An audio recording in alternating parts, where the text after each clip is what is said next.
Good evening and welcome to Between the Lanes, episode number 142. This is a special episode.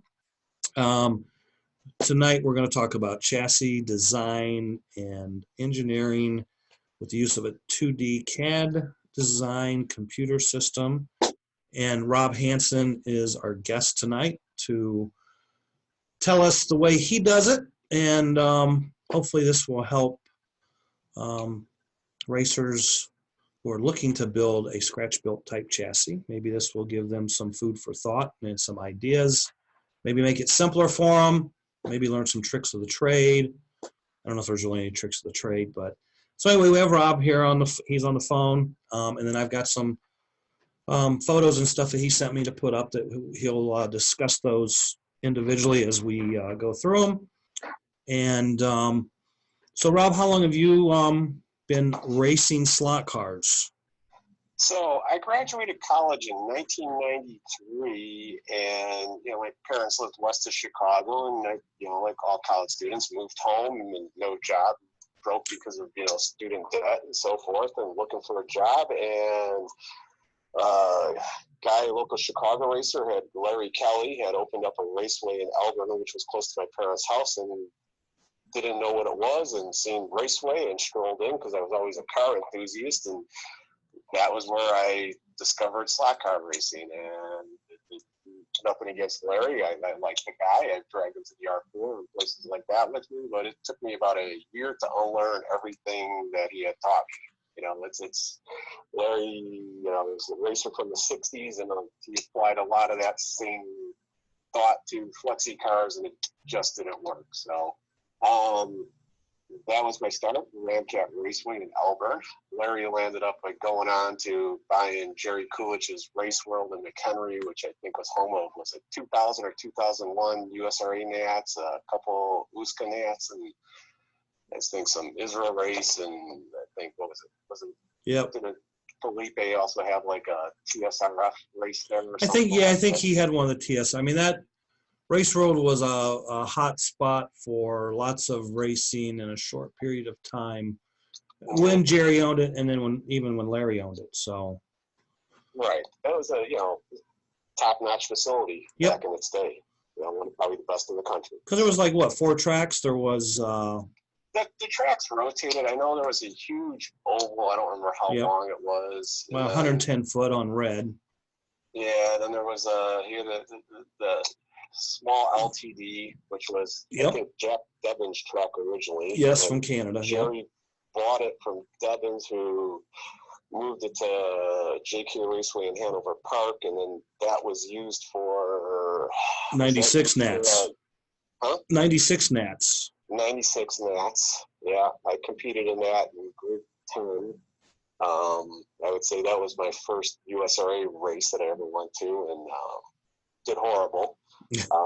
Didn't know at the time because, like I said, I started at Larry's, and I would say my first race ever was there's a racing series in Chicago, Scale Racing Series. It was the longest running series in Chicago, 17 years, and originally started out 132nd Demon cars with Super Wasps, and then which is really kind of how I got started in chassis design. And the Super Wasp went from green wire to RJR motors and stuff like that. They ended up getting too fast. People were bending them up, and then at the time, I'll say my slot car mentor Chuck Gamble had designed a spring steel 132nd. So, they raced those in the UK with 12s, but we continued the Super Wasp motor because everybody had, that program going. And, we switched to that. Originally, it was like a team type of thing. You'd have a team of 4 people, top 3 finishers in the team's points counted. And it was started out as club guys versus commercial racers, who were better racers. And the series raced at club tracks, and it raced at commercial raceways. And eventually the club track thing ended when you had 32 racers in Bill Warden's basement for his 3-lane, routed wood track. And it was 8 hours. And, Jerry Coolidge and a bunch of us basically sitting on the lawn chairs, for 4 hours waiting for their turn to race type of thing. And from there, what happened is we started in the summertime. This was before the whole onslaught of, Czech chassis and so forth. A lot of people had 24 Eurosport cars, which were, like the old Palma, the H&H, which I think was Hugger and Hodge, and, some JK stuff that had big enough motor boxes to take can motors. And you had, I think, the Pro Slot Exterminator at the time, which had a small footprint. We started running those in the summer as something to do in the summer months. And I would say that's probably how I started, being involved with chassis design. What I was doing was, I had ideas how to make the car better, and I would draw some stuff up, basically different pans and different things like that, or nailing the rails. And I had a friend who was a machinist, and he'd make those parts. Right. He'd make them for himself, and one set for him, and one set for me, and that was how I pretty much started. And then at the time, Chuck Gamble, he was doing the points, and Chuck's another one in the industry that, person behind the scenes that's done a lot of, chassis works and making stuff for various people. And tons of stuff. He would do the points, and he'd throw out sketches on the back of, the Excel sheet, the printout that he gave you so you could see the points, and, did the arduous thing of trying to hand cut it with a Dremel tool, and, clamping a piece of steel, and, gluing his print to the thing, and cutting it out by hand and making parts that way. So that's probably how I started with chassis design, because we were just basically taking, what the Eurosport cars looked like back then. I should have a picture, for people that are newer to the hobby that have started on post, Chuck and the Zeddy type of thing.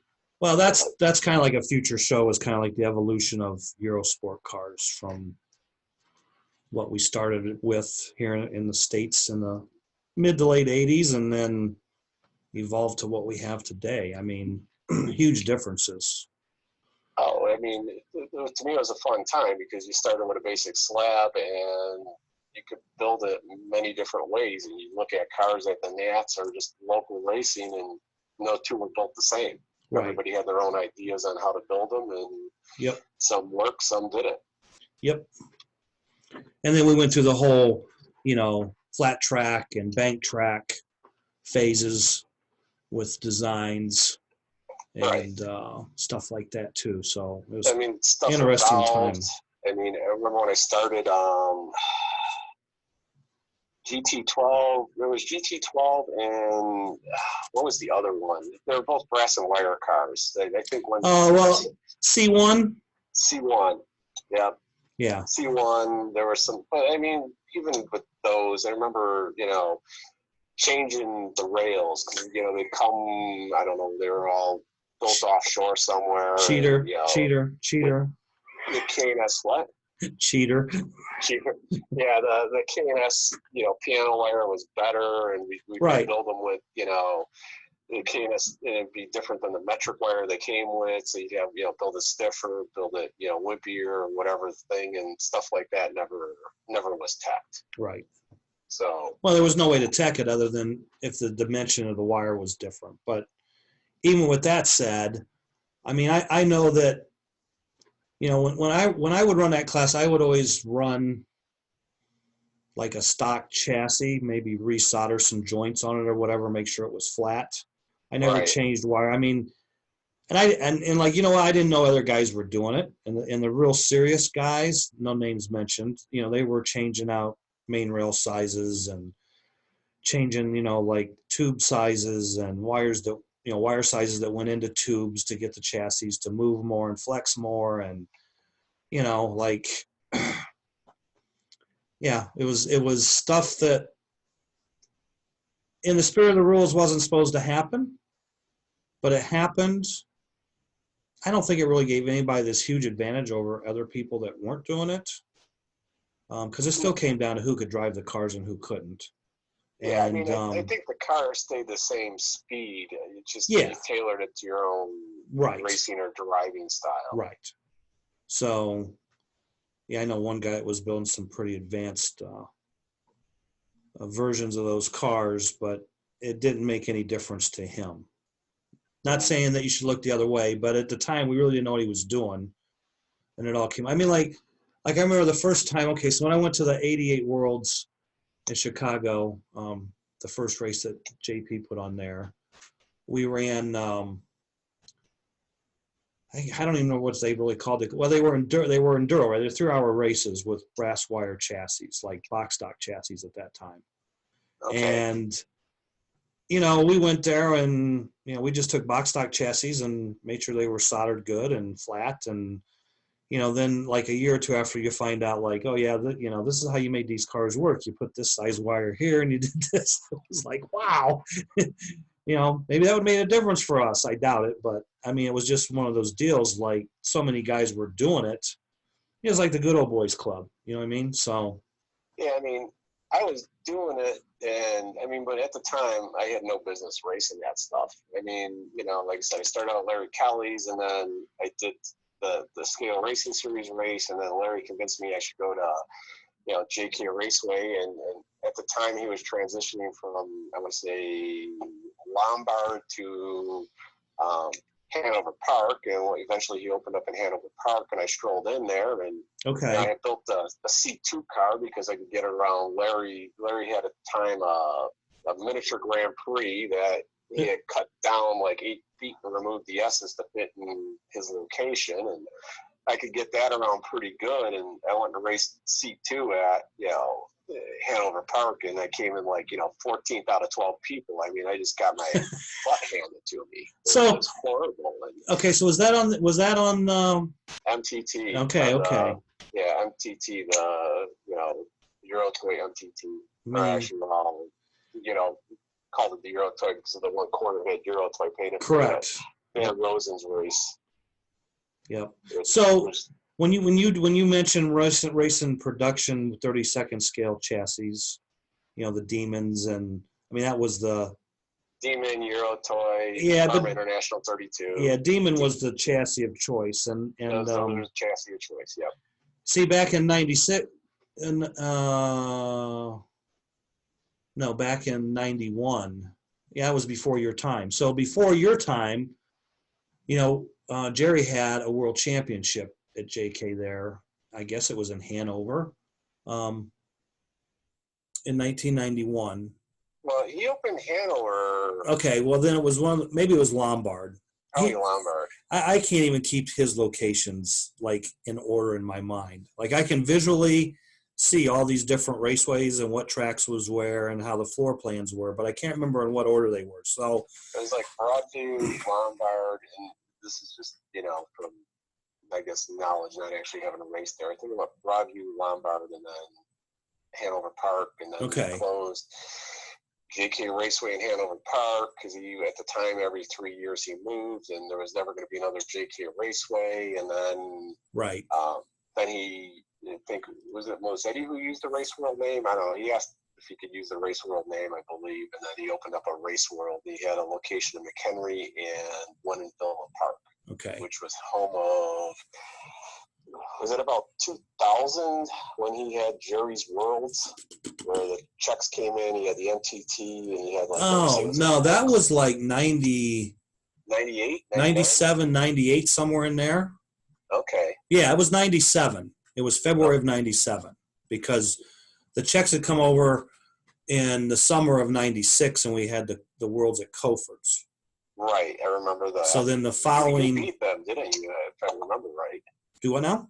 You beat them in Eurosport, didn't you, on the King track? I did on the King track, yeah, at Coford. And... yeah, it was a close race. I remember watching that. Yeah, I think I beat Michael by 4. So then in February, Jerry decided to have the Scale Worlds, and he had them, and the Czechs came back. Goronsky won both. Goronsky won both. I don't remember. I only raced one class. I raced JRL, and I came in third behind, I don't remember which Czech and Tomato, and that was where I learned the value of, at the time, probably 25-cent grade, that my car was just bolted. And that was the race that Frankie dominated the JRL race. Oh yeah. I mean, he Yeah. just killed them. I mean, just like. Oh, But, it's like 1 or 2 laps every single heat. right. But going back to the 91 Worlds at Jerry's, back then we ran the production 32nd scale cars with Group 12 motors. So if you thought Super Wasp motors were fast, wow. Yeah, but 12s the were. motor technology changed too. I mean, the motors got better, and I would say, and I'm just guessing that, an RJM Hornet from '94 was probably as hot as a 12, Yeah. 2-hole Mura can. I don't know. That'd be a good comparison. But then I raced those with I raced the casual race, which was strap 12s in the Demons. Yeah, I remember that. I remember that era. I think I ran one of those once or twice. Yeah, that was another one of the fiasco things. I was bolted and right. Well, that's like the 91 Worlds. I mean, 32nd scale production race, and I have to run an International 32, which was not the chassis to run.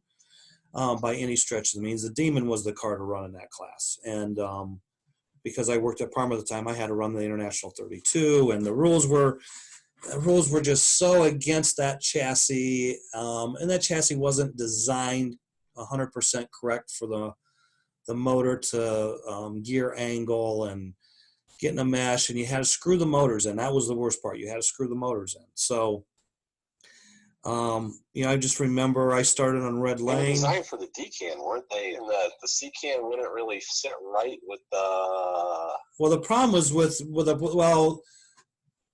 I mean, those cars were designed for a D-can with a big pinion and a bigger spur gear. So when you ran the 12 motor, you had to run like probably an 8 or a 9 tooth on it compared to a 10 or 11.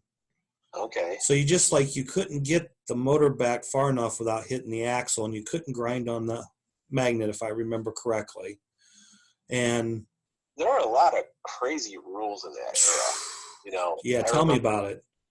Arguing with Jack Devins at a casual race because his rules said the bushings had to be glued in, because at the time your ready-run cars all had like super glued-in bushings before Parma came out with the square bushings. So right, they would have to solder them, and I used green Loctite, the cylindrical mount. Right. And I had a whole argument with them at Tech about glue, and it was like, if you want a specific glue, you should specify that in the. I'm sounding like a cheater here. It's like no, I mean specific glue specified in the rules. Right, you can solder or glue your oil lights in, so you use Loctite instead of super glue, and it's like now it's the problem because this wasn't what he was intending when he wrote the rules, but glue is, and it's an adhesive. I mean, that's the right. You know what I'm saying? So, but adhesive is glue, and yeah, I remember all the nitpicky, stupid arguments and fights and stuff. I mean, it's kind of comical now that we think about it, but at the time it was like.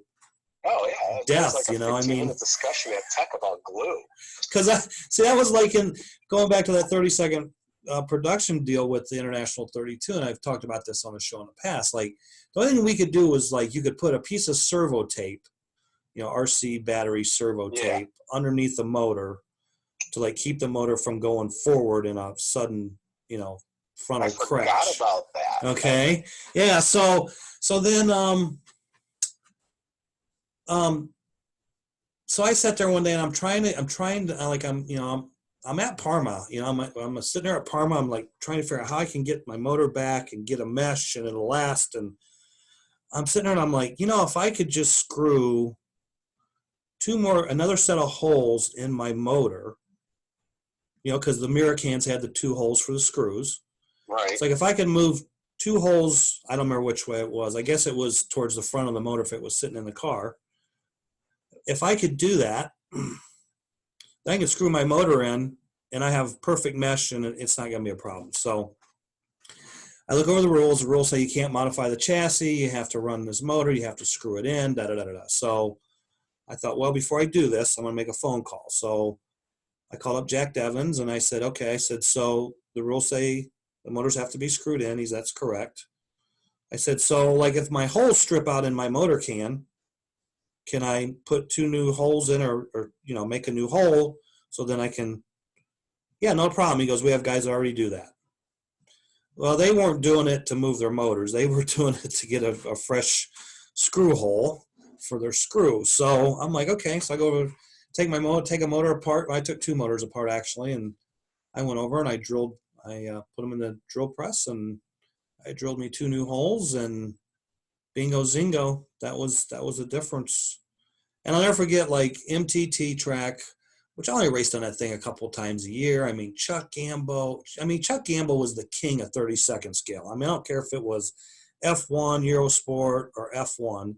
Oh, his production. F1 car won for, like, I would say many years. You know, he went that car to, like, right. You know, Bob Mack, Tom Ziamba, a bunch of people. Right. Just, like, everybody he went to his 30-second F1 car to just, like, won with it. Right. So the production race is on the MTT. I don't even think we had a full field. I think we only had seven guys maybe. And we had to run these, like, 30-second scale NASCAR stock car bodies.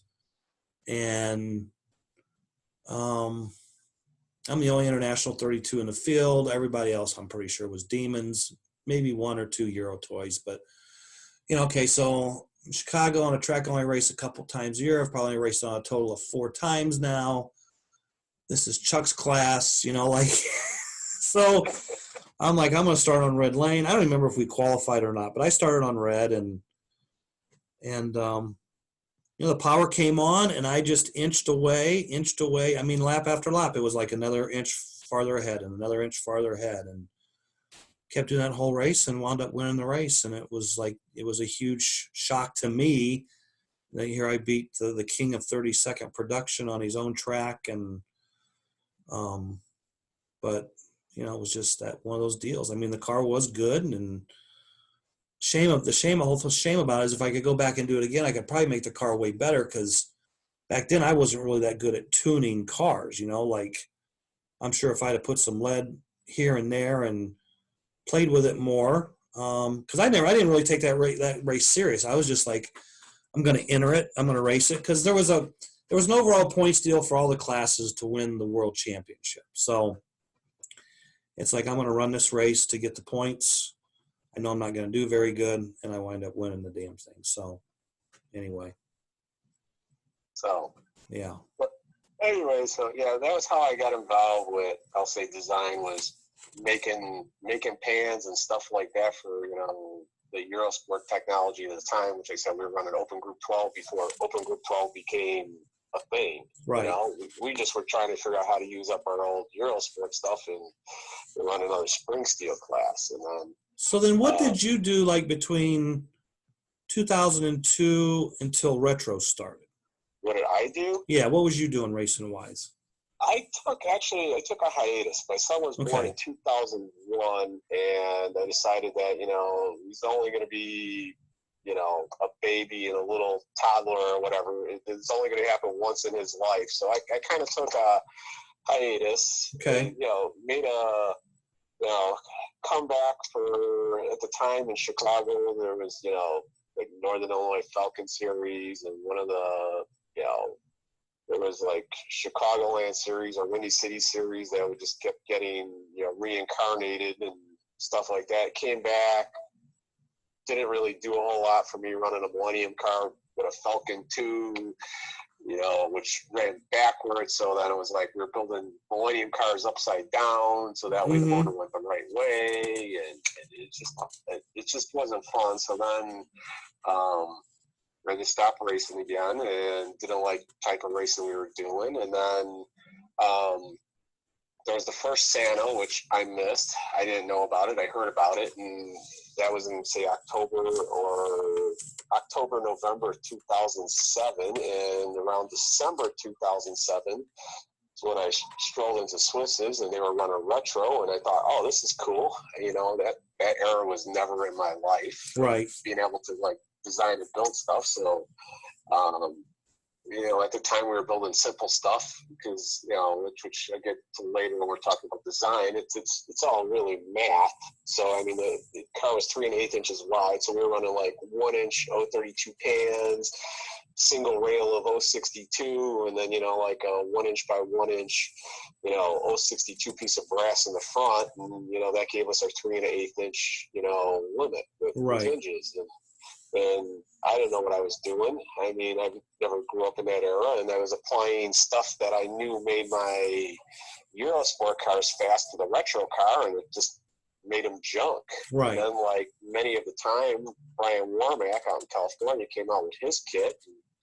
I bought his kit and put it together per the instructions, and then I used that as like a benchmark.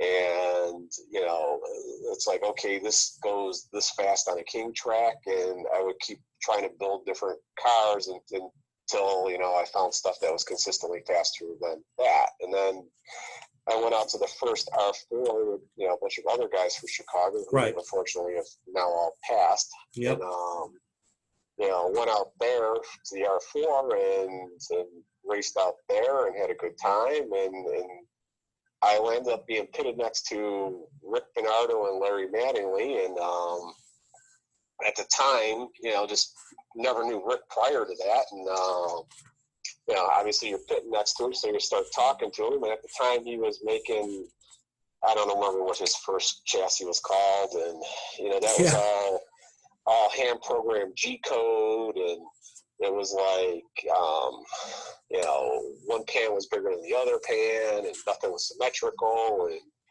And I got talking with him, and then eventually, you know, started putzing around, building better retro cars. And then Sano 2 came up, and then I had seen Mike Stubbe had built a tripod chassis that he basically copied a thingy that he's seen in the slot car museum, and he patterned it off that, and I thought that was kind of neat. So then I catted up one, and then gave it to my, you know, drawing to my machinist buddy, Bill Warden, and then he cut 5 of them out. And foolishly, like a week before the Sano, I thought, oh, nobody's ever going to be able to make another one. So then I, you know, put it out on the blog of, you know, hey, here's what I built. Right. Yeah. I kind of remember that like it was yesterday. Yeah, and then next thing I know, you know, guys like Dave Feeler and stuff hacked apart JK chassis to make it, which is cool. But, I mean, we did 5 of those original chassis. I want to say Pablo down in Bay St. Louis, Mississippi, he built one, and he soldered it together, and I think we raffled it and gave all the money to, like, what's that, Children's Hospital down in Tennessee. Oh, yeah, I know what you're talking about. I can't think of the name of it. But yeah, Danny Thomas always used to do the commercials for that. Shriners, isn't it? Shriners? No, that wasn't Shriners. I don't know. Shriners. We donated the money to charity or whatever. Okay. And then after that, got talking with Rick more, and I don't remember. I did a lot of chassis for Rick, like Samurai 4 or Samurai 4.5, left turn ovally. Yep. The interesting one that I did for him, which was really, which was a freebie. It was the original Dragon Slayer. Okay. Which is basically, you know, like a flexi car. Flexi car. Yep. And we never thought it would get past the IRA. So I'm like, hey, I'll draw this up for free. And he's like, I'll spend the money just to, you know, mess with those guys. Right. You know, and yeah, I didn't make a cent on that. We just never expected it to get okayed for, we just did it to mess with them. Just, you know, shock factor, and then it ended up being approved, and now he's probably Dragon Slayer 15.725 or something like that. I don't even know anymore. Well, yeah, because like I remember, okay, so like, you know, the last time I remember seeing you was like at the Yuska Nats in 2001 or whatever at Jerry's, and then I didn't see you again until like the R4, you know, and so that's why I asked what you were doing in that time. But, you know, and I remember, like, I mean, you've always, like, since the retro thing started, I mean, you are a super good, clean builder. Your stuff works because you've had me run your cars, and, like, yeah, your cars worked. Yeah, appreciate that. Yeah, no problem. A lot of my stuff, though, is clean because I probably built a couple thousand chassis in my life.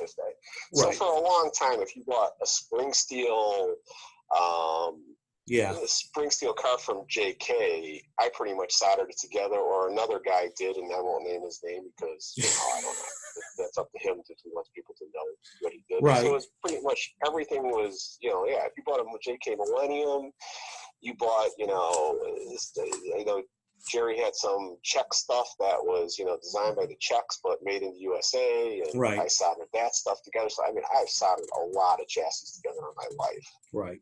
And just from doing that, you figure out how to, hold stuff and just make a cleaner build. Right. It's not an instantaneous thing. It's just. Well, like I said, I mean, your stuff was always well presented. It was clean. It was nice. It was lots of, you pay attention to detail. That's obvious. I said the cars, I mean, there'd be times you'd hand me a car, say, run this. I'd be like, yeah, go change your tires or. Yeah, actually, that's the one thing is you taught me how to, because I pretty much always raced flat track. I never really had a whole lot Right. of interest in, running on a King or running, I think, other than 96 Group 10, which was it Terry Watson or Shadow that won that? I don't remember. In what year? 96? 96. That was the Shadow, Dave Smirka. Terry Watson wasn't there. Okay. Yeah. But yeah. Yeah, that was my initiation into USRA racing. That and bad on me. I didn't read rules back then, and so Jerry at the time he had all kinds of he had the hardened scorpions and this and that, and all kinds of different variations. And well, 96 was the year of the Cheetah 7 with the aluminum pan. Cheetah, first generation Cheetah, which yeah. Jerry hosed his customers on because I didn't even know that thing existed. So I had the original Scorpion. The original Cheetah, yeah. Yeah, original Cheetah. I had a hardened Scorpion that was just freaking bolted. And then I go up to Tech and they're like, this is an illegal production chassis. Right.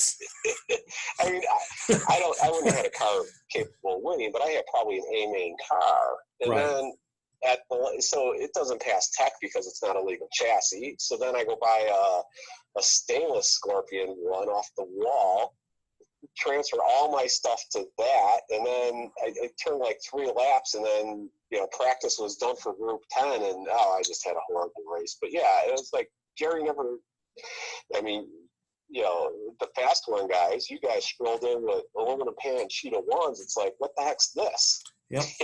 It's like that was the secret weapon. Every Wednesday night, I've never seen one. That was the secret weapon. Yeah, that was. I remember. That's why rules. I can't. To rules. I can't believe Jerry didn't sell you one of those pans prior to the race. No, he didn't let any of the. I mean, maybe some of like the team guys like Hugger or Mac, but none of those guys raced that. I remember you handed a car to Donnie Sturt, who became with the junior. Yeah, he won the junior champion, and lands up now as an adult, works for Ray Hall or something. Last I heard. Real time IndyCar mechanic. Yeah, but I mean, you handed him a car ready to rock and roll, and obviously he raced it well and became junior national flexi champ. But none of us locals, at least the people who raced Group 10 every Wednesday night, we never seen one. And, right. But that's where I remember the Parma guys were having they were all upset about it because I think at the time the USA rules was it just had to be available at like 3 distributors or something, and it was like I want to say if the NAS started on Thursday, literally like the UPS package showed up Thursday. No. Huh? No, not exactly. The whole story on that deal, that was a war then at that time. Okay, so there was so much stuff going on behind the scenes, in the scenes. I mean, like that could be a whole episode, just that Nats and all the stuff that worked up to it. But basically, what it came down to was, we were at Jerry's a month before the Nats for a warm-up race. Okay. And Jerry had just came out with that Ultimate Peugeot body. Oh, yeah. Okay. Because there was the wars prior, the All-American GTP, and then right. the Parma Intrepid, and right. the wings kept changing, and then he came out. Right. Well, see, back then the USRA just had rules. They had to be commercially available in sufficient time prior to the Nationals. So there was no submissions. There was no cutoff dates. I mean, and it's this stuff like what we're talking about is what led to the rules that we have. because I remember Jerry picking up the phone and handing it to one of the Parma guys and goes, "Which distributor do you want to call? They have it." Right. So we're at the warm-up race, and of course we're running the JK Ultimate Peugeot for the first time. I mean, this body is like the best GTP body to date. I mean, and the Parma guys were not happy. So towards By that time, you were no longer a Parma racer. No, I got fast ones going. You were doing your fast ones deal. Right. So, I mean, I designed the Ultimate JK Peugeot body for Jerry. Oh, I did not know that. Yeah. Okay. So, well, I designed the original Peugeot, and then we morphed it into the Ultimate Peugeot, because this was before I had Out of Sight. I had no interest in the body thing. Jerry came to me at the 95 Nats, because at that time the Cayman Peugeot body that had a cockpit on it was like the hot body for Eurosports and stuff. Right. So Jerry's like, "Hey, can you help me design a better body?" I said, "Okay." So, we went to the hotel room. I said, "Okay, here's a Cayman body. Here's what we want to do to make it different. So it's not even close to being a back pour. But here's what you want to do." And Jerry's writing all this down on a napkin, a piece of paper, So, we leave, and I don't know, 4 months go by or whatever, and boom, Jerry's got a new body because he sent the drawings over to Czechoslovakia, and someone over there carved the mold for him. And so we had the Peugeot body. So then I think the USRA changed the side dam rules for how the side dams could be. So it's like, "Okay, Jerry, you need to take this, send that original mold back and have them add these extensions." And we changed a couple other things on it. I said, "Get that done." So Jerry gets it done. I'm going to say probably November or December of 95, and plenty of time for the Nats, which are going to be in March. So we have this warm-up race in February. Everybody's there. That body just dominates. I mean, any class it can be run in, that is the body to run. So, if we started racing on Friday, it was probably like Sunday afternoon or something. Steve Kopp comes over and he says, "If we make a new body, will it be legal for the Nats?" And I said, "Well, if the body is available by March 1st. So were you with the USRA at the time? Or? Yeah, I was the USRA scale director. Okay. And I said, "Yeah, if you have it ready by March 1st, yeah, it'll be legal."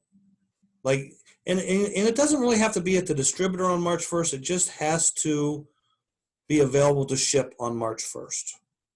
Because I think the Nats that year was the last week of March, or maybe the third week of March. So there was going to be plenty of time for people to get them out. And I guess at the worst case scenario, the team guys were going to have them. And I think I told them too, you need to have them at the track. You should, make sure you have them at the track the week of the Nats so people can buy them. And, it's good. I get a call from Parma. The body's available. We told the distributors. I contacted the distributors. Yep, we've been notified. We've got them on order. They're coming. Cool. Well, in between the 1st of March and that warm-up date, I got this idea in my head, it'd be really cool if Jerry made an aluminum pan for that Cheetah 7 car. Okay. So I call it Jerry, and I'm like, "Jerry," I said, you need to make an aluminum pan for the Cheetah car, not the Cheetah 7, the Cheetah car. And he goes "What do you mean?" I said, "See if your stamping place can use your current tool and stamp aluminum and make some pans." And he goes, "Okay." He says, "What for?" I said, "The car will be so much lighter, it'll just be you won't be able to run with it." So he calls me back. I don't know if it was that day or the next day. He's like, "I talked to tooling place. I will have 1,000 pieces here in 3 days." I'm like, "Okay, cool. It'll be legal." So I think we went up to Chicago the next week or something, and yeah, Jerry had a box of 1,000 pans behind the sales counter. And I don't remember if he had them packaged on the wall or not, but he had 1,000 pans there. So on March 1st or 2nd, I make the notification that these new products are legal for the Nats, the new Parma Ultimate Intrepid body and the new JK, whatever part number, aluminum pan. Then my phone was ringing off the hook. And, Mike McDowell from Parma calls me and he's like, how can this be legal? And I said, read the rules. It says stamped and formed metal. He's like, well, aluminum's not metal. I'm like, aluminum is metal. I said, he could have made it out of brass. Yeah, non-ferrous metal. He could have made it out of anything metal, could have made it out of copper. I said, so it's legal. And that, like I said, it was just a war at that point. So, yeah, they came to the race, and again, you couldn't beat those cars with those pans on them. They were just... Yeah, because the Scorpion, which I was running at the time, like I said, I was running a hardened version, which I didn't know it wasn't legal because I just assumed, right. Anything I bought off the wall was legal. Right. I didn't know that Jerry'd have all kinds of some stuff done for local. And that was lighter than the original Cheetah 1, because I want to say he had 2 pans. He had like the 025 pan, and then I don't know what the thickness of the original pan was. And even with the 025 steel pan, the Scorpion was still lighter. Right. Well, the whole deal was, and I know, if the steel pan weighed 20 grams, the aluminum pan was 10. It's half the weight. Aluminum's half the weight of steel, pretty much. So I don't remember what the weight difference was, but it was huge. Oh yeah, the cars were fast. And especially, we were running those, wedge Group 10 bodies that had the built-in side dams. Those cars were locked. The W66. Yeah, those cars were locked. And then to lighten them up, wow, it just was a huge difference. So, yeah. Oh yeah, I enjoyed that era of racing. It was a lot of fun. It was all before. Everybody was just running the Parma 16D, and you take it apart, cut the com, twist the timing up to where the wire's ready to break, and put it up to 40, 50 degrees, and smoke an arm, and back it down 5 degrees for next week type of thing. Right. Yeah, a lot of experimenting and testing, and wow, that was a lot of fun though. I don't want to say nothing was double over. I don't think that there was a double overhead, end bell type thing. I want to say each. No, not 90. Not in 96, 97, 98, 90. Yeah, because in 97, the fall of 97. Well, wait a minute. The fall of 96 is when the Midnight Trinity motor came out, and it had the double overhead springs. Right. And then the following year, we came out with the Twister. And then I don't know how long it was after Twister that Death Star came out.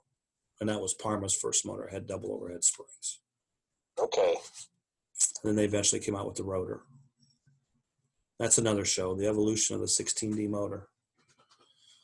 So 16D, you came out with the first American arms for that, which I think were those wound by Pro Slot or something. Actually, Mira came out with the first American wound 16D. Okay. And Fast Ones and Pro Slot was just shortly after that. That's another story for another time. But yeah, then that involved payphone booths and everything else. So. So anyways, it took a hiatus because my son was born, and then retro kind of sucked me back, and I started doing stuff for Rick, and to me retro kind of had stagnated, even though there's the once a year Sano, retro racing in Chicago seemed pretty much dead, the other 11 months a year. And right. I didn't really want to travel to Ohio to go race retro, and the technology seems like it's stagnated. I look today, and people are still building tuning forks, and it's like everyone's running the same stuff they ran when I stopped running retro back in, I want to say 2013. Same platform, it's just refined. Same what? Same platform, it's just refined. Yeah. You know what I'm saying? I mean, nothing's really changed. I haven't seen any real innovation. Right. That Well, really shocks me. yeah, I mean, you're going to have that if you don't, like if you keep the rules as they are, you're just not going to get any more innovation. The innovation we've hit the peak or whatever you want to call it. I mean, like, or we've hit the brick wall. So Right. until a rule or rules got changed, I mean, just imagine if just imagine like say IRA was to say, okay, in this is 2020, starting in 2022, we are going to go from inlines to angle winders. Right. Just imagine like the new all the new creations and things like that would be created. And I don't know if that'd be a good thing or bad thing. I mean, part of me thinks that, if you're a true builder and you're creative and you like building and trying different things, that would be perfect. But everybody's got inline cars that don't build or don't have that creative juice or thrust. They'll be like, oh, I got to throw all my cars away. So, Well, it's like even Bernardo's Razzo. I mean, I swear I did a concept one time and sent him the drawing, and maybe he, I don't know if he found the drawing and changed it. Don't really care. Don't know if he just, maybe locked that in the back of his head or whatever. But at the time when I did it, I did like an 80% drawing, and my problem was the rules, you had to connect the rail to the motor bracket, and that was before when I did that drawing, that was before the whole big loophole of you could solder a wire to a wire to a wire to a wire, and eventually if some wire touches the motor bracket, right, then it's one continuous rail, and that was my problem with the drawing, was like, I couldn't figure out how to connect the rail. Right. And I think it ended up in Nesta's hands. I don't know where it is. I built like a wing car perimeter chassis, and I think I sent it to Nesta. And yeah, I remember that. Yeah. I don't know how that ever worked out, because Nesta he's one of those, he races it one or two times and right. Then build something else or buy something else and races that. That's like, okay, like the tripod thing. I mean, okay, so you got the idea from Stubby, who got the idea from an old thingy car, okay, but I think you were the first guy to build a working tripod chassis. Like, yep. Like you said, you built yours, you put it up on the thing.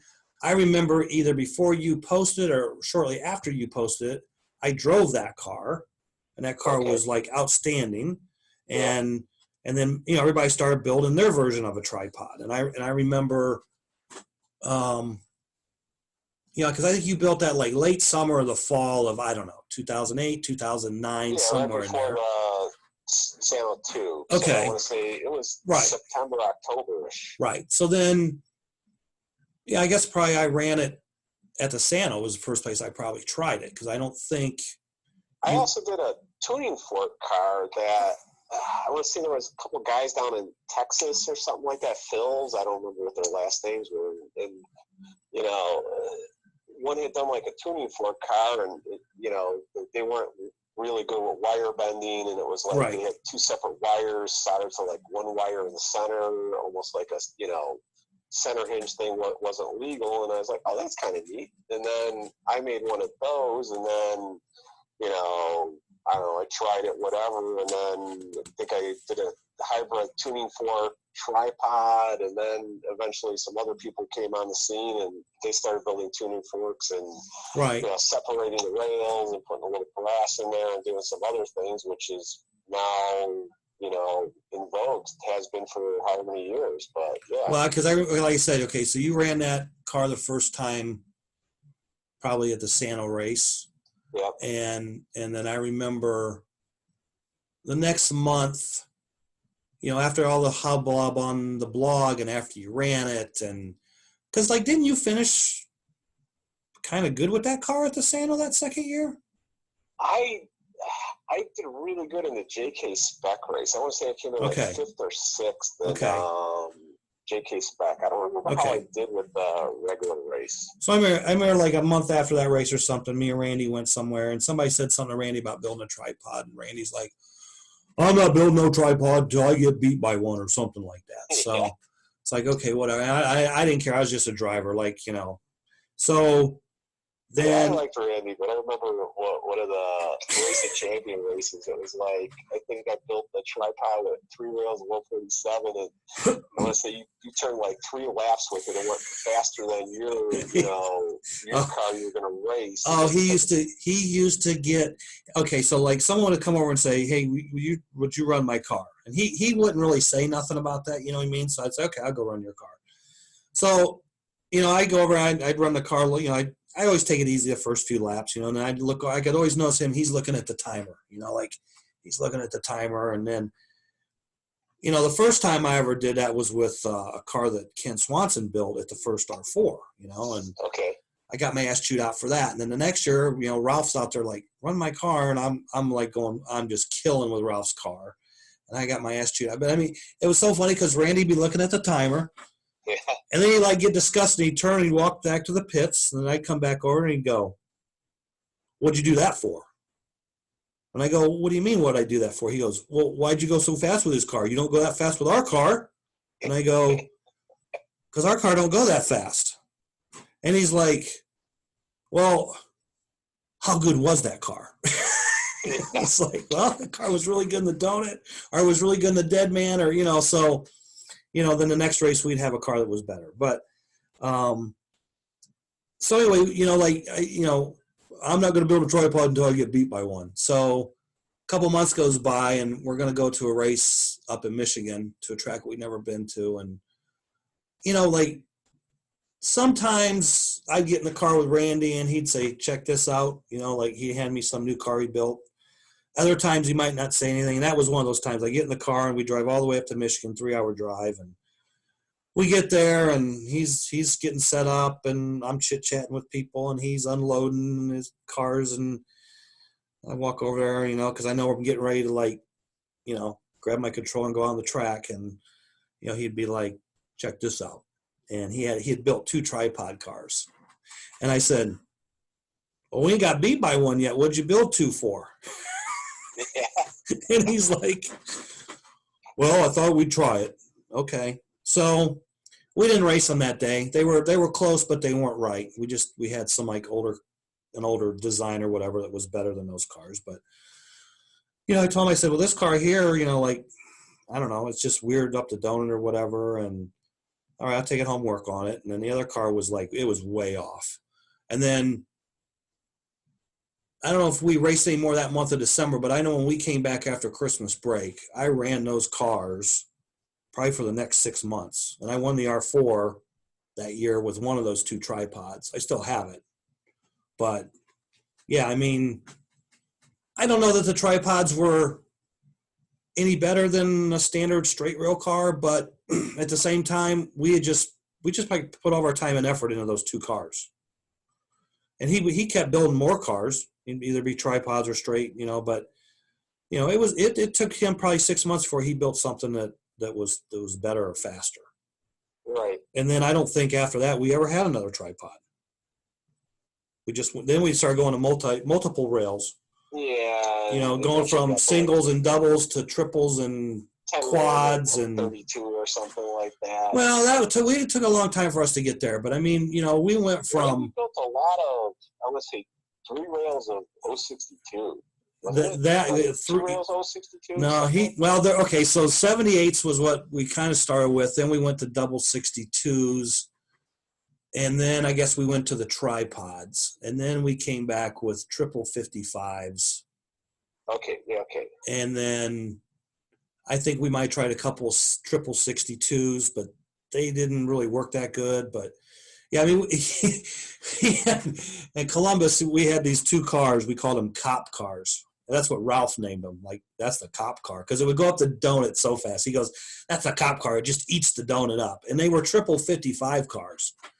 And they were just like, those 2 cars were he built more than 2 of them, but so we went over to Columbus a month before the R4 to do some testing. And unbeknownst to me, Al Rudy had ordered a car from Randy. So Randy built like 2 or 3 triple 55s, and there was a weird one there, like maybe 4 of 55, or I think it must have been 4 or 55.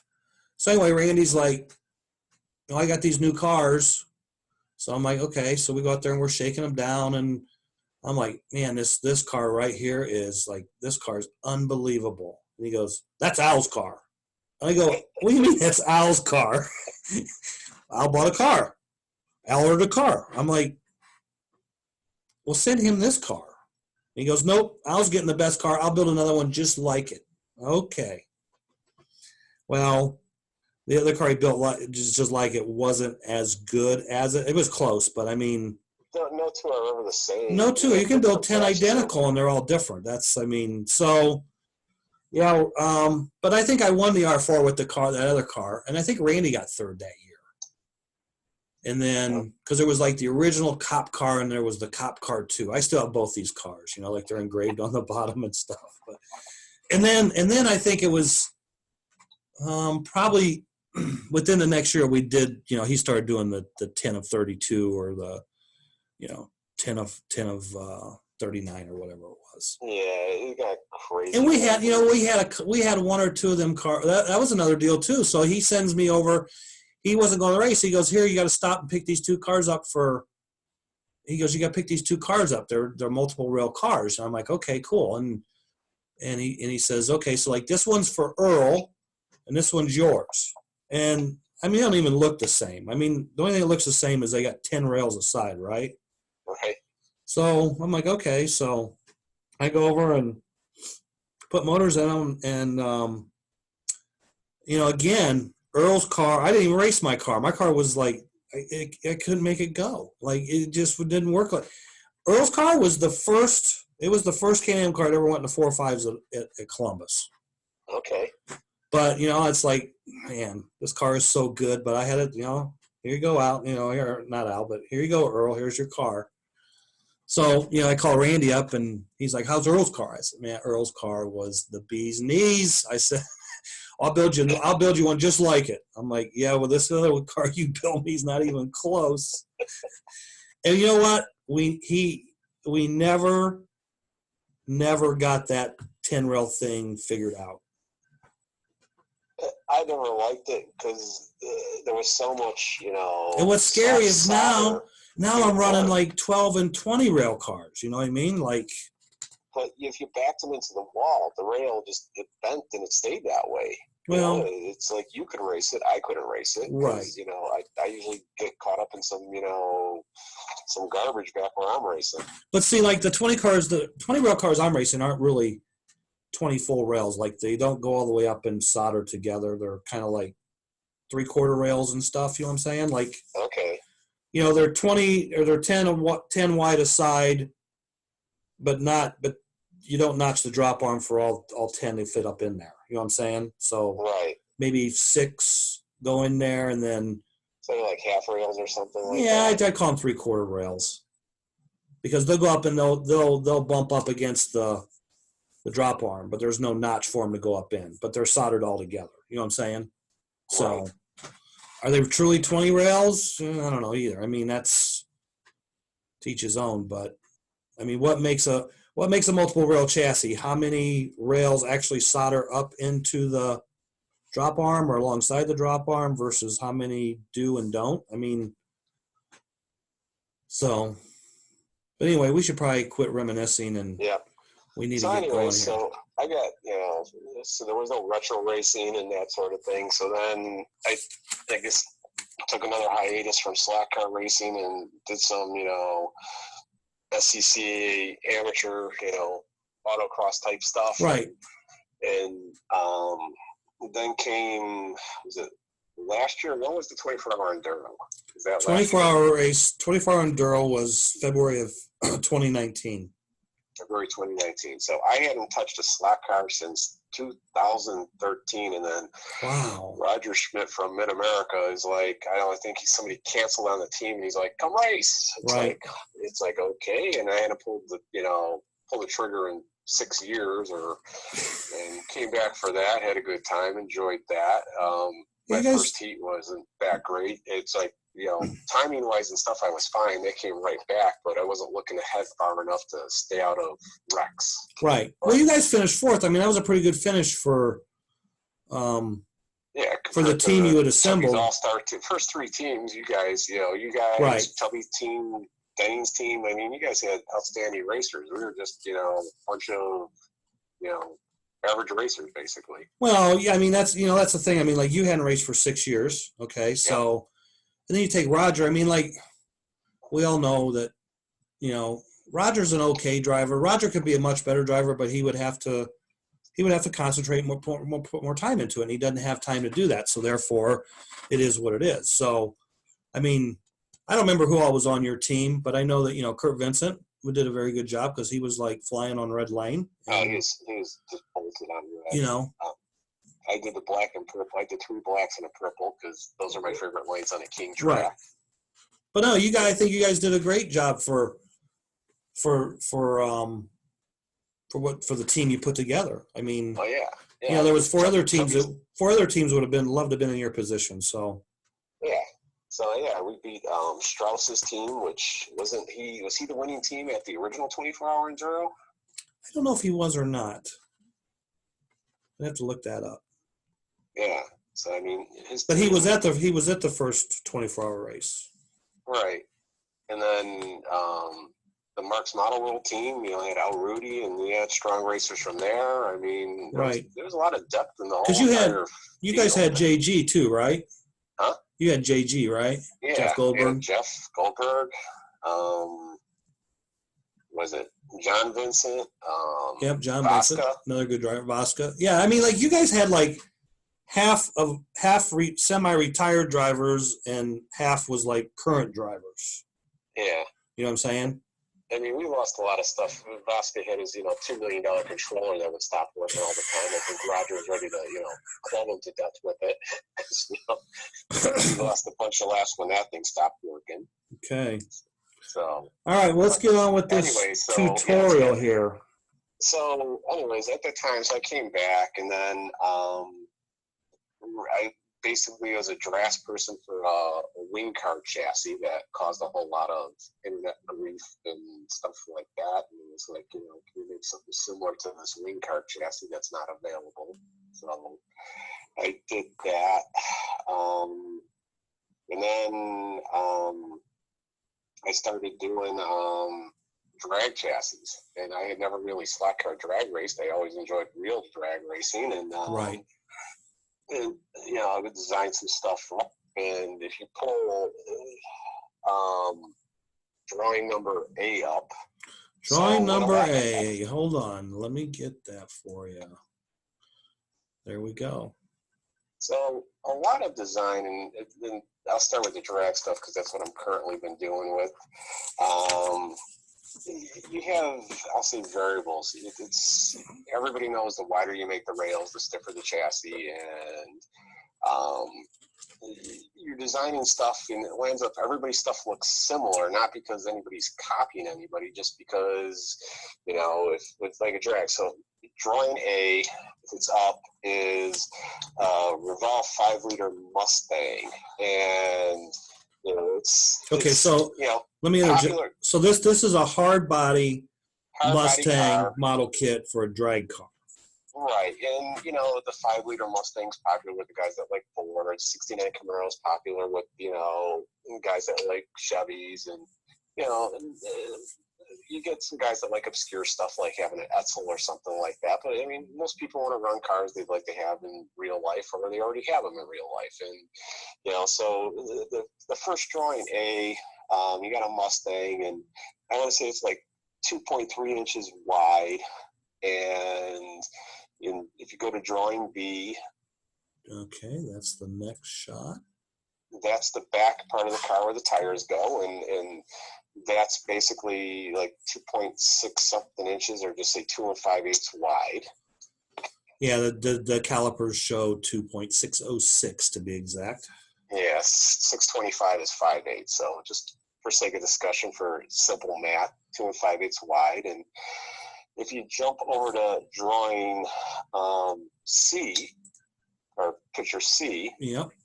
So that's the original Pro inline I did. And, you're tasked with any design, whether it's a retro car or a drag car. You could you have your gears, and when I did the original drawing, which that's the original drawing, there were no Phoenix motors or anything that were requiring huge pinions.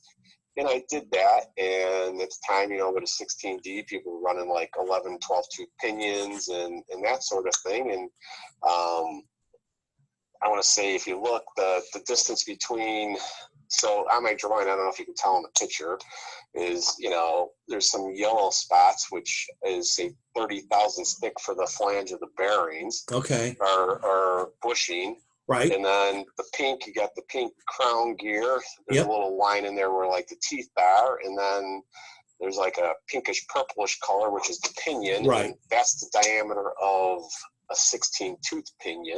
Sure. Which, if you're running like, say, an inline hard body, that's probably the gear ratio to the pinion to have. And so that width was originally determined by, and then if you look at the tires, it's like 2.176, because again, I picked a 5-liter Mustang body. The Camaro might be a little narrower. If somebody wants to put it under, say, like an Opel or something like that, sure, you have to even be narrower. So, I mean, you'll end up, and the tires in my drawing are 1/2 inch wide, because obviously the more rubber you put down, the better traction you get. Right. So,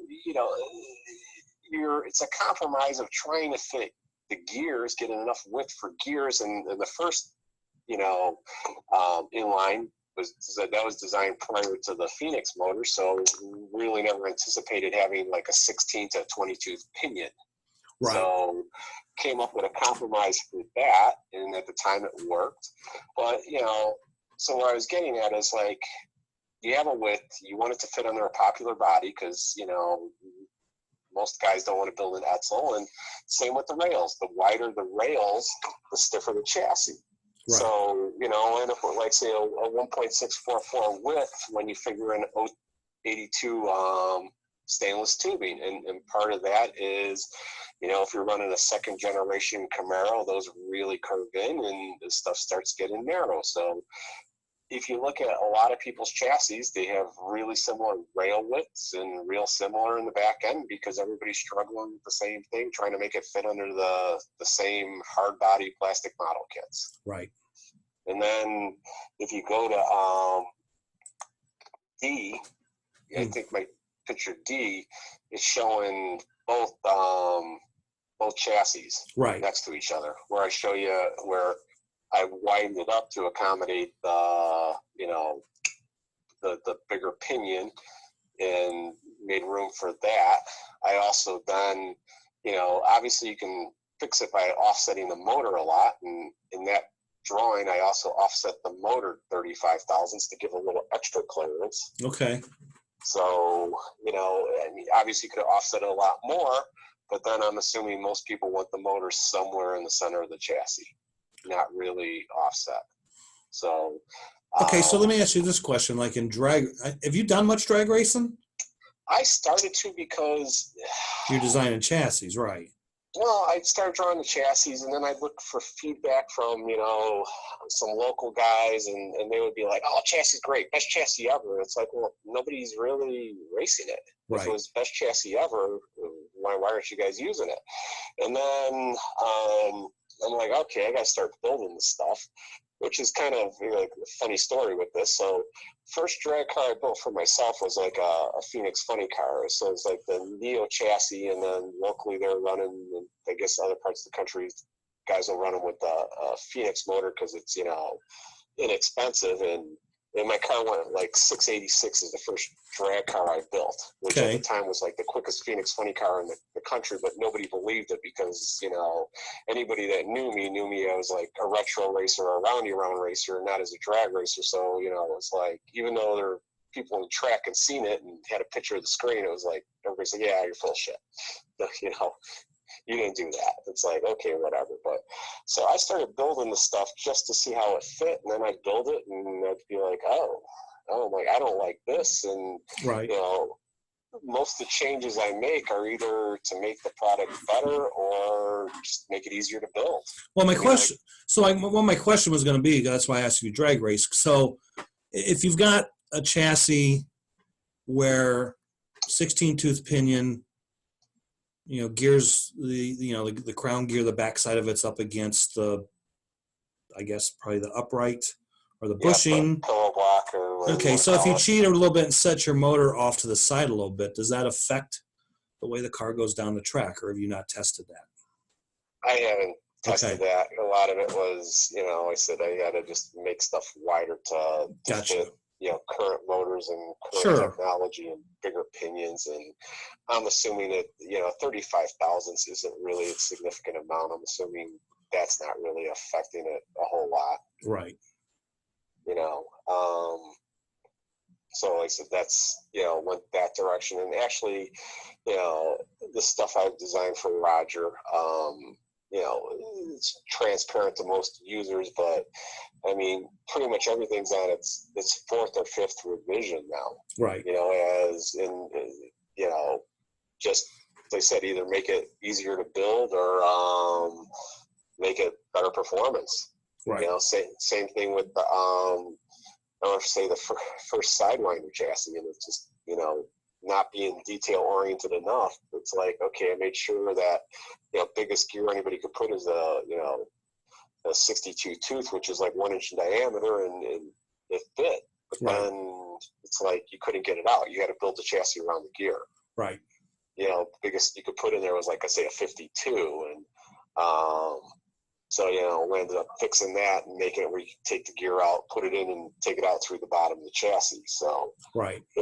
I mean, having built so many chassis of all different brands and manufacturers, I really have tried to take what I've learned from, other people have done, or just their knowledge, and try to apply it to what I make. Right. So, I've kind of, I haven't really, I've bracket raced at the local level. I mean, a lot of it's just bracket racing locally, and I think most drag racing is bracket racing at most facilities. But what usually happens is it's like I'll build cars, take parts off the wall, and Roger will be like, "Oh, we got to go drag race, build some cars," and then they'll come in. And it's like, "Where's the cars?" "Oh, I sold them." It's like build more. It's right. like, okay, well, if you keep selling the cars I build, how are we ever gonna go drag race anywhere? And we were gonna go out to, I want to say, some track down towards Indianapolis before all our zombie apocalypse started, and that put an end to it. Right. So, okay. But then,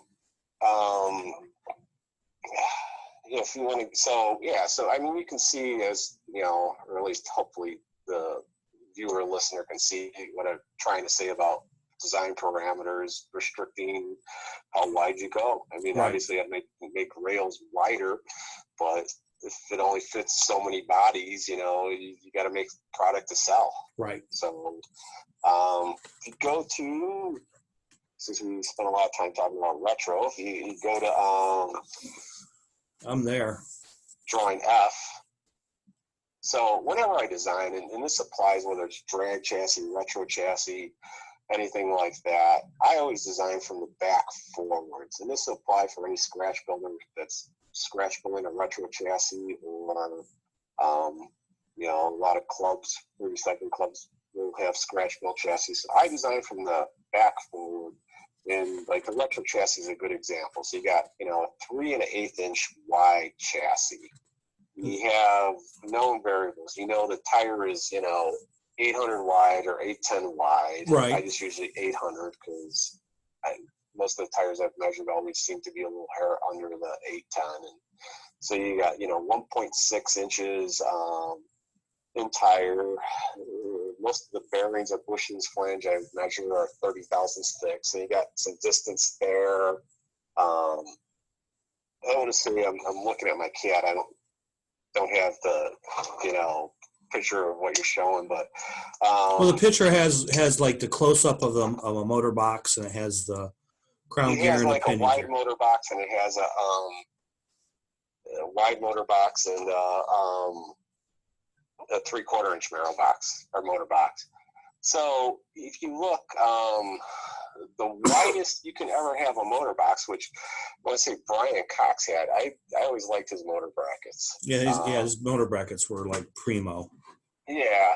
Actually, him and I had a couple of phone conversations. When we stopped doing it, I had actually thought about going in the retro thing and you know, Making the buying brackets. the company from him, and you know, hindsight's 2020. It's like I just wanted his motor bracket and his name, and he wanted me to take stock, and I didn't want the stock because I, thought I had a better product. And in hindsight, I should have just bought the stock and the name and the motor brackets and sold off the stock and never just made it again. But too late now. I mean, that was many years ago. But so yeah, the widest you can have a motor bracket, assuming no spacer, is like 1.465. And let's say I think Brian Cox were like 1.440. Yeah, he had a really wide bracket. Yeah, he had a real wide bracket. So, again, when you're designing the stuff or putzing, and the same applies to rails. I mean, you can't make the rails any wider than that. Otherwise, if you do, the tire's going to hit unless you have less rail there and cut in. So,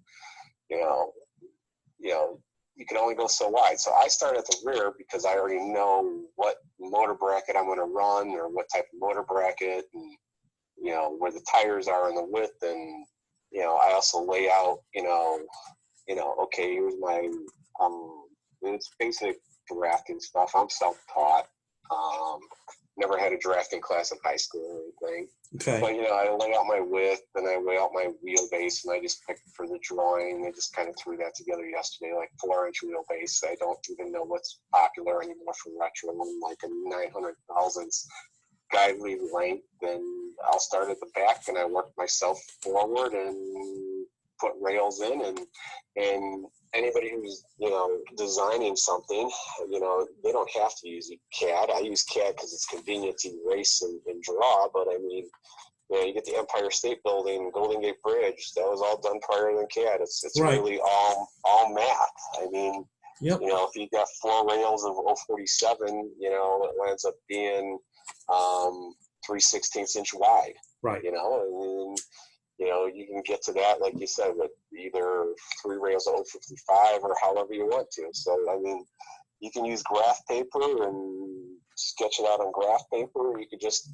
write down the numbers and, the different rails, thicknesses and all that, and just do the math and lay it all out. Right. Instead of trying to lay it out on your jig and, and figuring out nothing fits.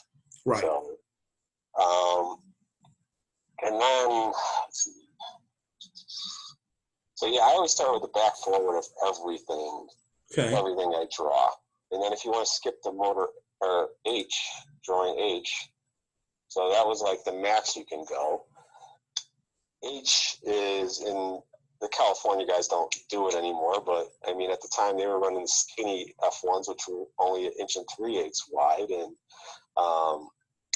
drawings like the, say, Eagle motor or any of the, Hawk motors or any of those things. And, if we had drawing H shows like a motor, 3 rails of 062, which is, that was a popular Dennis Sampson thing. Where he would do some, I think, was it brass or brazing rod? I think he would do. And the brazing rod rails, Yeah, brazing rod rails, and the combination of brazing rod and piano wire, and the narrowest you can go and still get the motor in and flush to the bottom of the chassis is 0.612 or whatever, 612.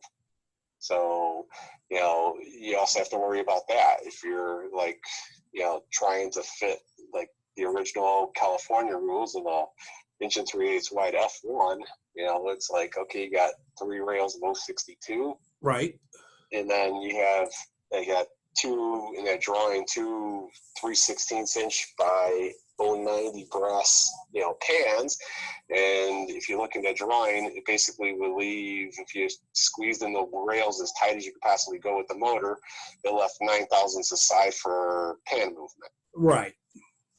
And like I said, you could, one could figure all this out just by math. You didn't, have to CAD it. You could just essentially even just, put the rails next to the motor and measure the distance between them. Right. Yep. So, so like I said, it's basically just all math and obviously your imagination, and CAD doesn't do it for you. It's just it's an easier medium to draw in. I look at it as like writing. Everybody can write, but not everybody was not everybody's a Kurt Vonnegut. Right. Right. So, and then if you go back to where we all have our ideas on why things are better. If you go to drawing I. Okay. Whoa. This is the L, like the yellow L next to the round piano wire. Yeah, drawing I is. So what that is I see a lot of drag stuff, because like I said, I started out with Eurosport type stuff, and you had peg, what is it, peg construction or slot and peg, or what do you want to call them, normal Eurosport type stuff? Oh, key What's fit. the correct terminology for key the way fit? Most chassis are? Well, they like slip fit together. Key fit. Yeah, key fit. Key construction, I think was the I see a term. lot of, and granted, originally back in the day, you'd have stuff that was wire EDMs, and they would leave open slots on the side because that way they didn't have to break the wire or that sort of thing. And I still see a lot of, other drag chassis done that way, and I don't understand it because, so with the L is I'm showing, say the vertical is a pillow block, and then the other one is, that's 30 thousandths. I didn't put measurements, but say 30 thousandths pillow block and 30 thousandths, bottom of the chassis. And if it's soldered to the outside, your 082 tubing obviously is flush against that. And then the picture on the right is the tubing without a pillow block there, and it actually overhangs. I didn't measure it.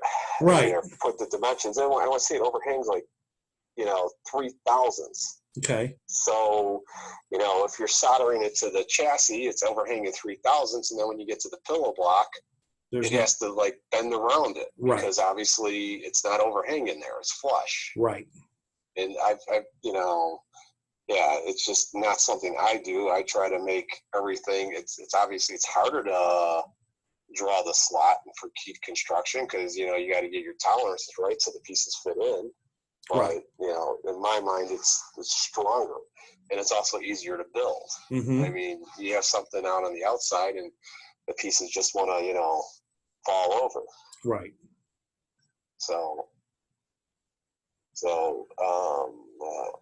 Which I think was also my drawing J, so I kind of skipped ahead. So I don't know. So that's J's thing. Just a bigger blow up showing. Yeah, showing the illustration where it hangs over. Yeah. Okay. Yeah. So I went to that picture. So I mean, like I said, I ended up getting started because Chuck Gamble, kind of my mentor for slot cars or whatever. He just kind of encouraged other people to kind of do what he did or try doing what he did. So that's how I started, and all competition, wanted to build something better, faster, and that sort of thing. Sure. And also, as you said, Chuck, he was also big on giving back to the hobby. Right. He talks about, this Chicago racer, I think a year or two ago moved down to Arizona, Texas to be by his daughter, but, Chuck credits this guy, Bob Von Stover. He kept slot car racing in Chicago alive in the dark days in the 70s. Basically selling stuff to people cheap and, encouraging people to build chassis and that sort of thing. And, sure. And if it wasn't for him, maybe there'd still be slot car racing in Chicago. Maybe there wouldn't be. So, Chuck's a big proponent. I give him back to the hobby, and I try to do the same thing. I mean, could do other things that I make more money on, but it's I enjoy the hobby, so I'll work for less money to give back to a hobby I enjoy. Right. Well, I call that planting seeds because everybody in a one way, shape, or form kind of takes away from the hobby. But you have to help, and again, I call it planting seeds to, grow that next crop. You know what I'm saying? Like, keep that interest going, and get rid of dejection. I mean, a lot of people, they get frustrated, they quit, they don't ask for help. Sometimes you just got to jump in there and help them. You know what I mean? Like, you got to identify that they're really struggling, and you just got to go over there and talk to them, and try and make some suggestions or point some stuff out or things like that. I mean, it's like when you go to the track and the guy breaks his lead wire for 4 races in a row. It's like, Yeah. Dude, okay, let me show you something here. It's like, and then, what are you using for flux, and how are you soldering this? And, I mean. Well, for me, you've always been good at, like, so, I spent, like I said, most of my early racing on flat tracks and never really spent a lot of time on, high-speed tracks. And I guess you, in my mind, taught me how to tune for a high-speed track. That you try my car, and then, you wouldn't do the work. You'd be like, oh, okay, try a bigger hub or Right. harder compound. And it's like, and in my mind, you were teaching me how to tune my car. Right. You're feeling you're assessing what you feel, and then giving me pointers, and then in theory, I grasped that knowledge. I mean, yeah, I paid attention, and then, you get it so far, and then you'd be like, oh, take your hole punch and, take a piece of O32 lead and punch it and put one little thing in, the right-hand corner on the, right-hand pan or something like Right. that to help it go through the donut better. And I kind of set that knowledge up, and I'm sure there's people, though, that, they're just immune to what you're actually teaching them, and, Right. you're not just tuning their car. In theory, you're teaching them how to tune their car. Right. Because the thing is, I mean, like, if I run your car and it works a certain way for me, and I'm like, okay, I know what will make this car better, I want you to go do it. But at the same time, you have to realize if it makes a difference, good or bad. I mean, a lot of times I'll tell guys, try this tire, and it just don't work for them because of the way they drive the car. Right. So then it's like, okay, now it's like reverse thinking for me. Like, okay, so if I told you put a harder tire in your car and it's not working, and you had this on it, well, you know what? Maybe you need to put a softer tire on your car. But usually you get it figured out. But it helps them to then realize. I think the biggest thing is a lot of people are just afraid to sometimes change things, or maybe it's more they don't know what to change to. So. Right. They make too many changes at one time, make wholesale changes, and then, okay, what did any change do? And, which were bad changes, which were good changes. Right. Yeah, so I always tell everybody, one change at a time, because a lot of things are trade-offs. You know what I'm saying? Like, it don't matter if it's chassis tuning or motor building. There's just lots of trade-offs. And okay, this, if you, and again, for every action, there's a reaction too. So you have to know what to look for there too. So. Yeah, I mean, I know what you're saying. It's like years ago with, my slack car buddy Bill Warden that I used to race with a lot. I remember I would tune my car and get it all good, and then, if I had time left, I'd help him tune his car. And right. I kept making changes, and the car kept getting better and better and better. And then he's right. like, it's really good. And I made another change, and I'm like, oh man, I could win with this car. Yep. And again, hindsight, it's like I had to go and ass up his car and go 3 steps back to where he could actually get it around. Right. And it was like I had a car, and really what we should have done was, I should have took his car and just gave him my car and raced his car.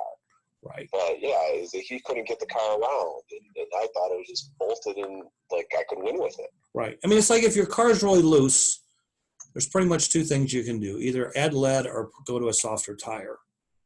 But you don't want to go and do both at the same time, because you don't know what really fixed the problem. I mean, it's easier and quicker to change your tires. And let's say you put the softest thing you have in your box, and yet made it better, but it's still a little loose. Now you start putting a little bit of lead in there. You know what I'm saying? Right. Some guys will run over and they'll start putting lead in the car, and then they put a soft tire in the car, and now it's like the car is totally junk. It's went the other way. It's like, well, I've always tried to do lead as a last resort. Yeah, I'm the same. Lead is the last resort. That is, if I get lead out, I'm in desperation mode. You know what I mean? Like, to me, it's you're down to power to weight ratio. Like say with the retro, you got to have. Well, I'm not. I don't really worry about adding weight to the car per se, because I want the car to go around as best as it can. Because it's right. there's more back half to a track than there is straightaway. So, but at the same time, I'd rather tune my car with tires or, maybe a different body or different body height, exhaust all my options with all that first. And then, okay, we need to get the lead out. Like now I'm in desperation mode because everything I have or I've tried it. It's not, I'm not saying it's not working. It's not giving me what I'm looking for. So now it's time to play with the lead and see if we can get it straightened out. So yeah, I'm not a big lead guy, but it's not because of weight. It's just that's the last straw for me. You know what I'm saying? You're right. So for me, it's always been weight, and obviously you're a better tuner and racer than I am. But for me, I've always tried to, and especially classes where you build motors or whatever. It's sure. And I've always thought I had a decent motor program, whether it's been handout motors or even building my own motors. But to me, it's power to weight ratio. If I'm saving whatever grams, I don't have to have that extra horsepower to try to push that down the straight. Right.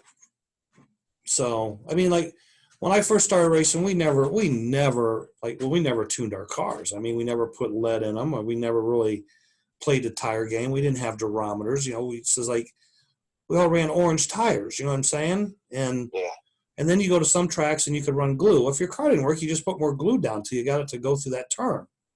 Right. You got a lot of glue down there. That's slowing you down. But if it's making you go through there faster, as fast as you can, and you're staying in, then you're actually gaining time in the big picture of things. I mean, me and Rick Bernardo always have these conversations, or we always had these conversations about, he'd say, well, how can a 112 gram car be faster than a 100 gram car? Well, in a straight line, the 100 gram car is going to be faster. But if you can't drive that 100 gram car around the turns, and I can just like flat foot my 112 gram car and it don't fall out, I'm going to go around you. You know what I'm saying? Like a lot of people say, well, I don't have the motor he has. Like his motor's faster to the bank. Well, yeah, he came off the top turn 2 car lengths full throttle before you even got in the throttle. He's carrying that speed all the way down straightaway.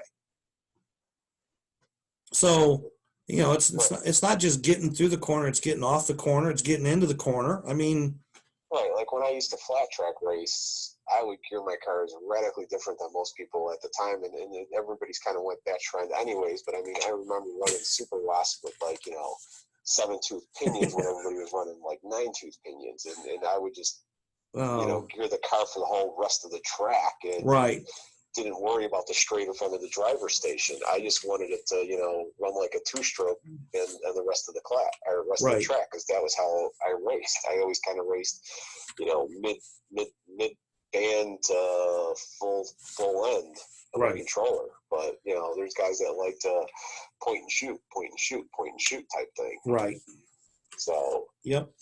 But anyways, so I said that's hopefully some people picked up, any listeners picked up some helpful hints for scratch builders or that sort of thing, or people that wonder why everything looks the same, why 5 brands of chassis all look the same. It's like I said, nobody's copying anything, and a lot of stuff you just simple engineering things like triangulating stuff or putting a radius on stuff. I mean, was it the Howland Comets? Were those the first jet planes and they were crashing because at the time they were still doing square windows, and something like that. The window would crack and the fuselage would tear apart. Yep. People died, and then they realized they needed to put the radius on stuff. Yep.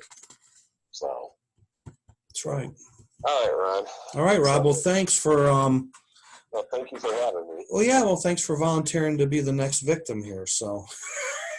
All right. I enjoyed it. So. No, I enjoyed it too, and I hope everybody else enjoyed it, and I hope everybody learned something from it. So I don't know why they wouldn't. I mean, some people know most of this, some people won't.